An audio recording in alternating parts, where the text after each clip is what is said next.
¿Tú te imaginas? Has pasado 23 años invirtiendo amor, cariño, esfuerzo, tiempo, dinero en tu hija para que se eduque. Va a ser la primera persona en tu familia que cumple con una maestría.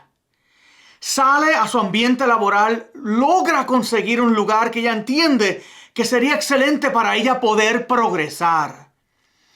Pero hace ya varias semanas que no sale con sus amigos, la ves deprimida, no se quiere levantar, no va al gimnasio, no sale a hacer ejercicio.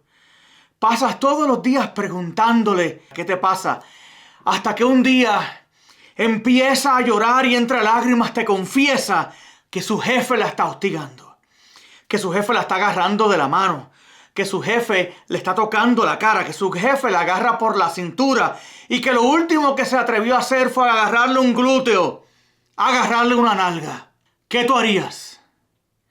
Pero más importante aún, ¿por qué es que lo ves y no intervienes?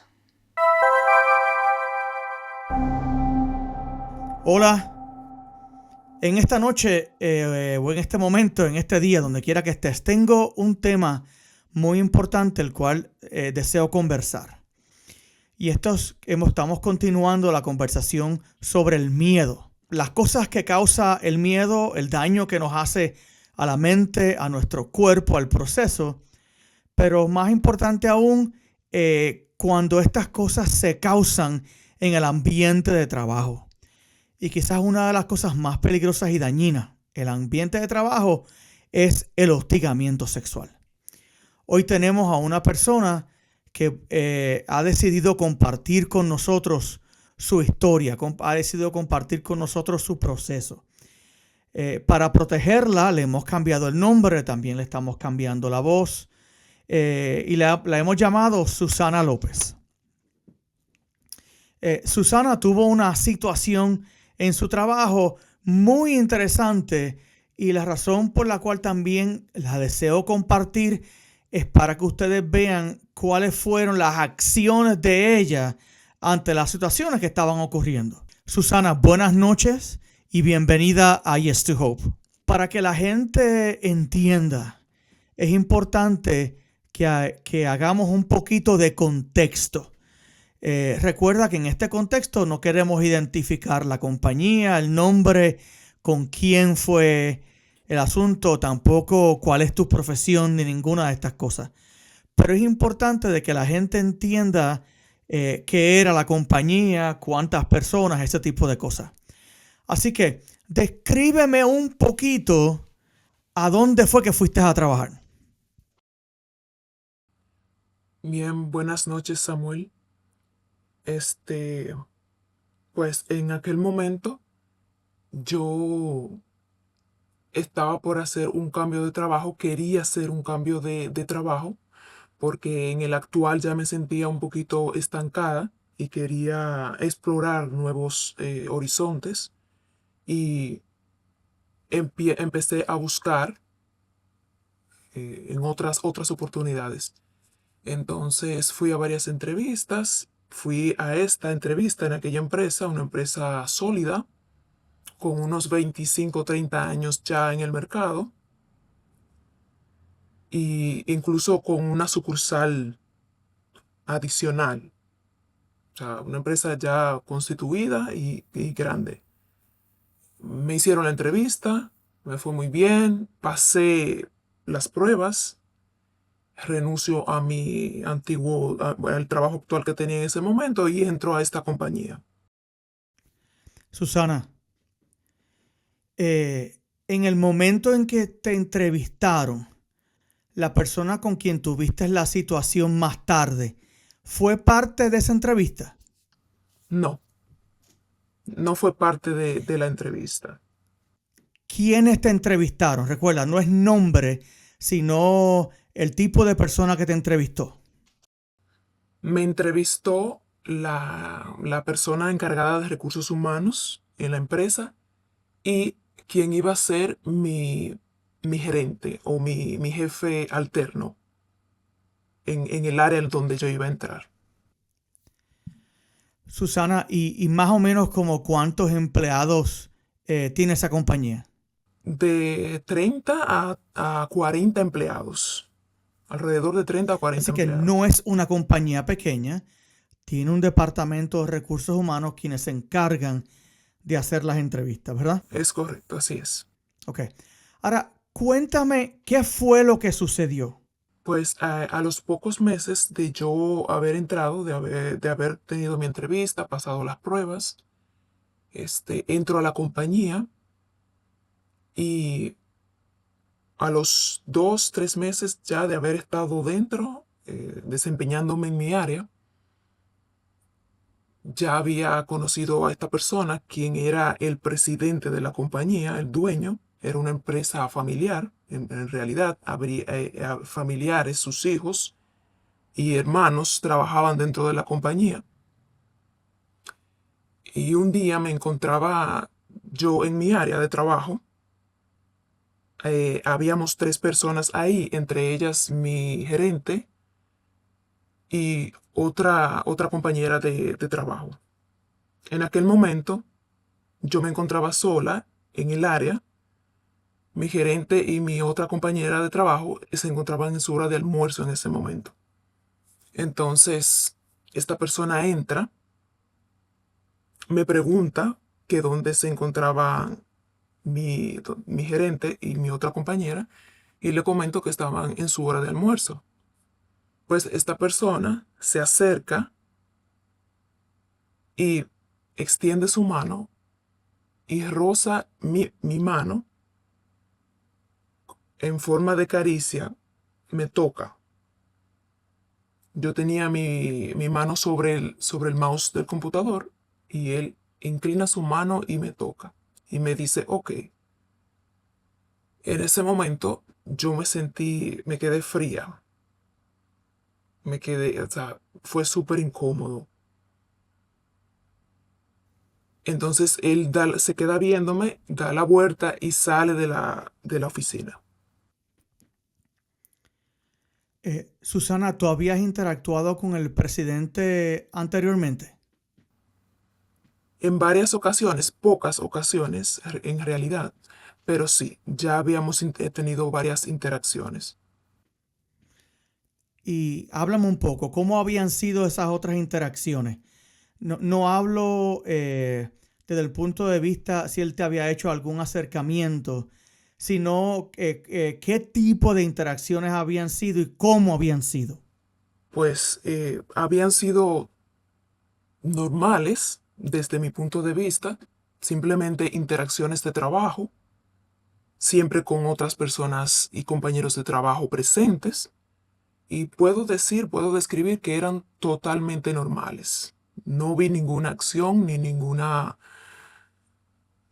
tipo de acercamiento incómodo de parte de esta persona hasta ese momento.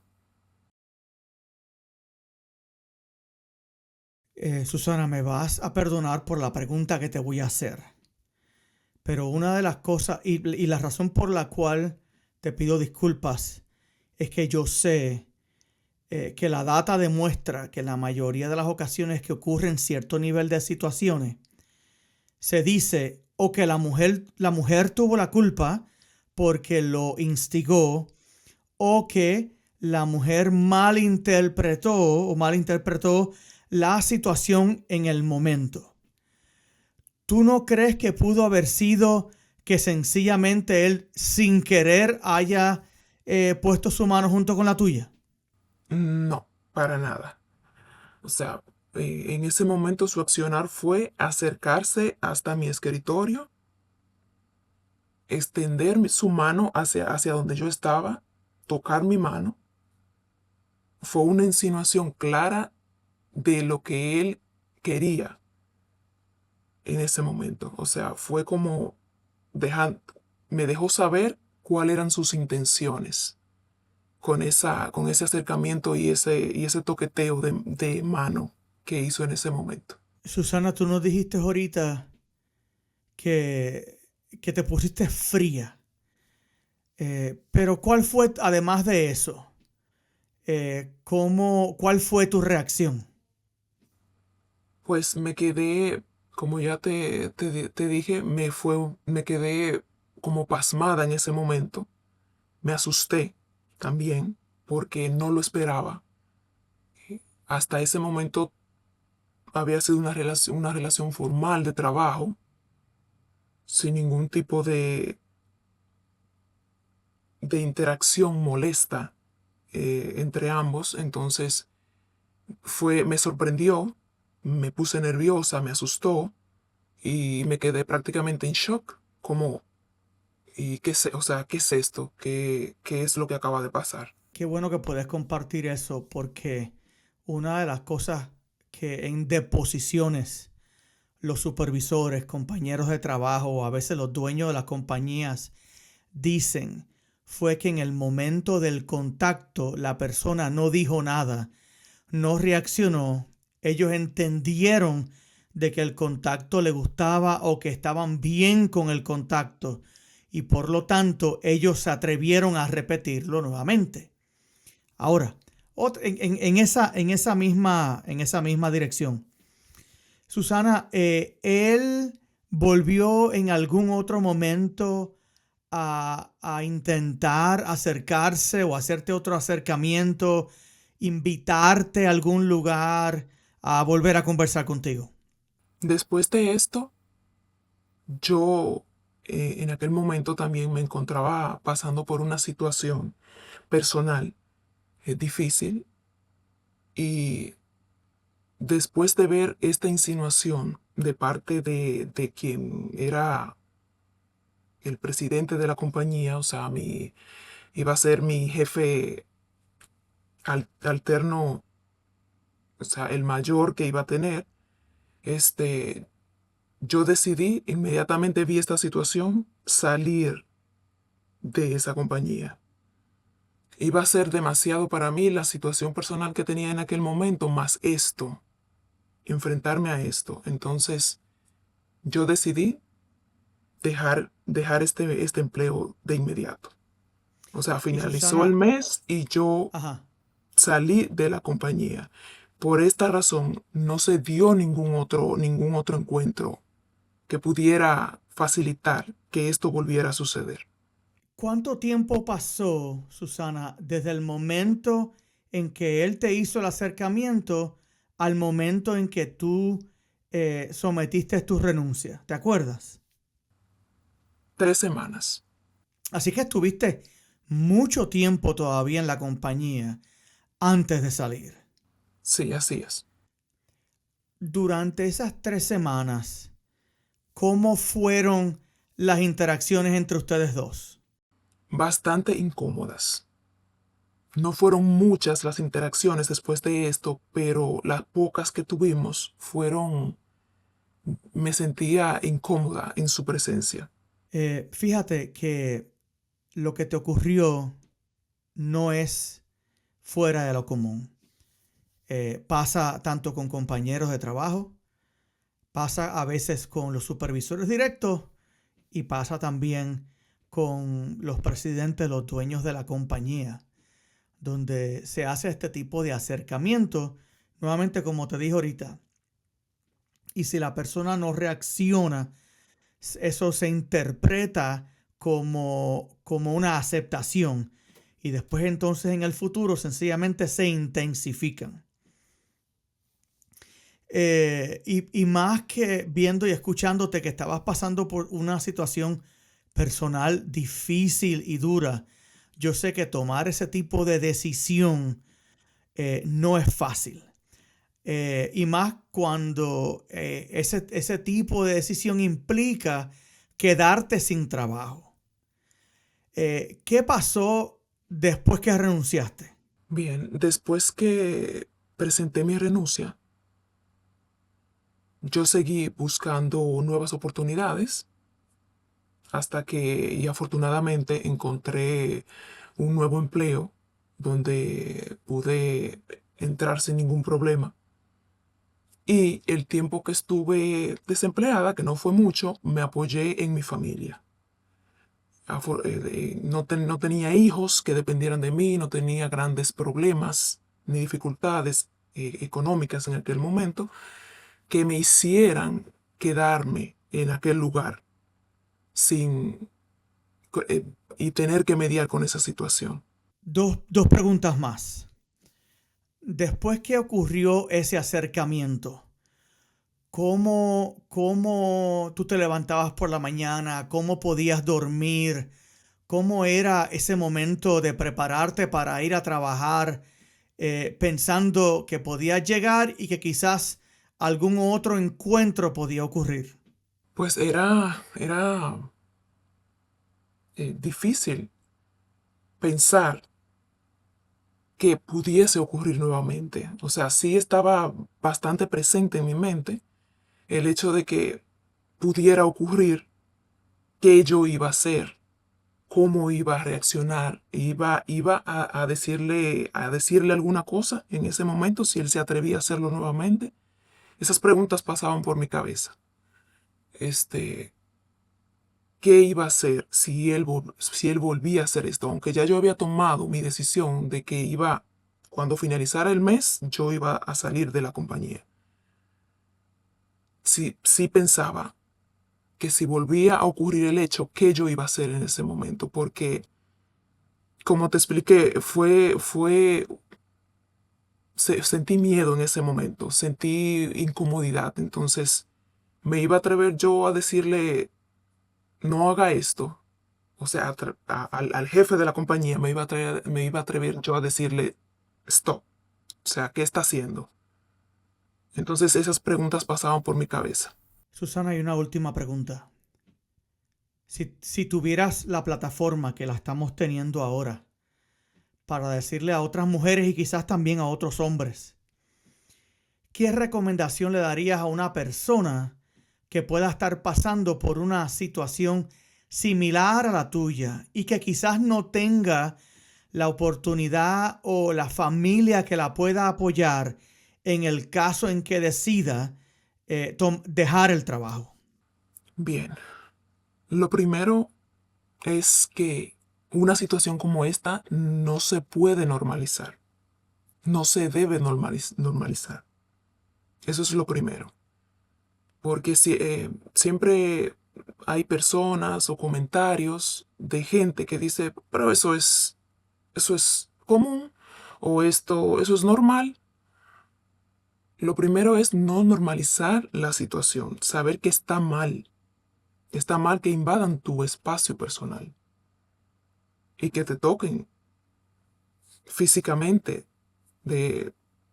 con insinuaciones. Lo segundo es que si se da el hecho, hay que denunciarlo. Hay que ir al Departamento de Recursos Humanos o con tu jefe inmediato, pero hay que decirlo. Hay que detener la situación. O bien también podría ser enfrentar a la persona. Enfrentar a la persona en ese momento y decirle qué pasa, qué está usted haciendo. Pero definitivamente sí, no se puede permitir, no permitir que nuestra integridad se vea afectada por, por este tipo de situaciones, porque eso es abuso de poder. Este tipo de personas no solo buscan dañar y abusar del poder que tienen en ese momento, si tú se lo permites.